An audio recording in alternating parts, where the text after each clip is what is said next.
Under the burning lights of Atlantic City, the crowd is already on its feet, buzzing with a strange mixture of fear and excitement.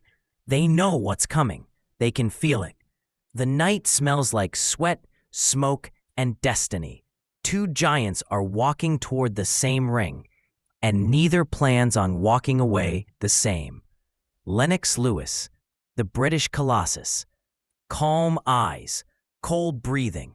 A champion who doesn't talk much because his fists do it better. A man who has rebuilt himself from past defeats, sharpened by experience, groomed by discipline. He moves through the hallway like a king claiming his territory. And across the other hallway is a storm. Shannon Briggs, young, explosive, loud with confidence. A fighter who grew out of Brooklyn's struggle, carrying with him the hunger of a man who refuses to be ignored. Tonight, he believes the world will see the real monster of the heavyweight division. He believes he's here to destroy Lennox Lewis, not just fight him. The camera follows Briggs as he bangs his gloves together, roaring, pacing like he's trying to break out of his own skin. His team surrounds him, hyping him, fueling him. But it's clear Shannon Briggs is already in a different world, a world where only one thing matters: take the crown. When the bell finally echoes through the arena, everything freezes. The crowd holds its breath. Lewis steps forward with that slow, calculating style. Briggs rushes in like wildfire. What happens next shocks the entire building. Briggs lands a massive right hand, clean, vicious, unexpected. Lewis stumbles back.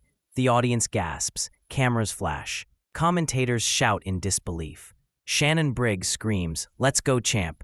And when round 2 begins, Lennox Lewis returns to center ring with a different aura. His heartbeat is steady, but his eyes tell a different story.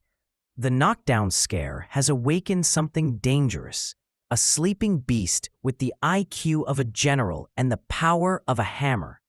Briggs, fueled by his early success, charges forward again. But this time, Lewis meets him with a jab that snaps his head like a whip. It's sharp. It's stiff. It's the kind of jab that changes the rhythm of a fight instantly. Briggs shakes his head, forcing himself forward. But Lewis has downloaded his patterns. He's timing the reckless lunges. He's reading every muscle twitch. Bam! A clean 1-2 lands on Briggs's jaw. The challenger steps back for the first time. The crowd feels the momentum shifting like a tide turning under the moon. Briggs still fires bombs, still tries to bulldoze his way through the champion's defense. But Lewis has become ice-cold, surgical, and mercilessly accurate. Every jab is a nail. Every right hand is a warning. Every step forward is a trap.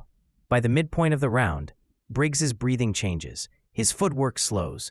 The explosive power is still there, but the reckless confidence, it's fading. Lewis starts walking him down, controlling the space, controlling the air, controlling the fight. And then it happens. Lewis dips slightly, waits for Briggs's wide hook, and counters with a right hand straight down the middle. Crack! Briggs freezes for half a second, eyes wide, lip curled, body confused. He tries to fire back, but his legs betray him. The round ends with Briggs stumbling into the ropes, holding on, trying to shake off the punishment that the champion just delivered. The bell saves him, but the look in Briggs's eyes tells a story. He knows now. This is not just a fight. This is survival. Round 3 opens with a tension that feels almost physical. The audience leans forward. They know what's coming. They can sense it. Briggs tries to circle, tries to reset, tries to bring back the fire he entered with. But Lewis stalks him like a predator who's already tasted weakness. A stiff jab, another jab, a right hand that thunders across the arena. And then, the first knockdown. Lewis lands a brutal right cross right across the jaw. Boom. Briggs's legs buckle. His body collapses to the canvas. The crowd erupts. Briggs looks up, dazed, confused, furious. He beats the mat with his fist. He stands. He refuses to stay down, but Lewis watches him with lethal patience. As the action resumes, Briggs swings wildly, desperately trying to reverse the fate that is swallowing him round by round. But his punches no longer have direction, only hope. Lewis punishes him with accuracy. Short right, jab, uppercut teaser, right hand again. Briggs wobbles. His legs don't belong to him anymore. Another exchange, Lewis slips a hook and fires a right hand so sharp it sends Briggs stumbling across the ring like a ship caught in a storm. Then, the second knockdown. A huge right hand drops Briggs again. He falls sideways. He tries to roll up. He grips the ropes. He stands, but his eyes are swimming. The referee hesitates. The crowd screams. Briggs roars in stubborn defiance, but everyone can see it. The storm is breaking him. Round 5 begins with the sound of inevitability. Briggs rises from his stool, but his legs tell the truth. He's running on heart now, nothing else.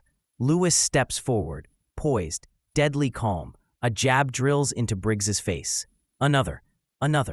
Briggs tries to fire back, but his punches float instead of explode. His body is lagging behind his spirit. Lewis senses the finish like a predator smelling blood in the air. He corners Briggs. Left hook, right hand, left hook again. Briggs collapses into the ropes. His body falls sideways, the ropes catching him like a failing safety net. He tries to stand, but the ropes shake from the weight of his collapse. The referee checks him. Briggs says he's fine, but his legs say the opposite. Lewis steps in for the kill. A monstrous right hand snaps Briggs's head back. Another right, sharper, cleaner, crueler. Briggs's body tilts. His arms drop. His spirit is fighting, but his body can't follow.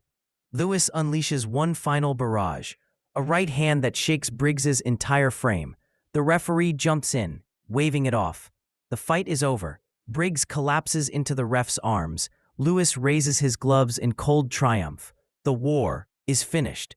Lewis stands tall, a king among ruins. Briggs, beaten but not broken, still tries to shout, still tries to rise, still carries the heart of a warrior who refuses to die quietly. 2 men enter the ring as fighters. Only one leaves as champion.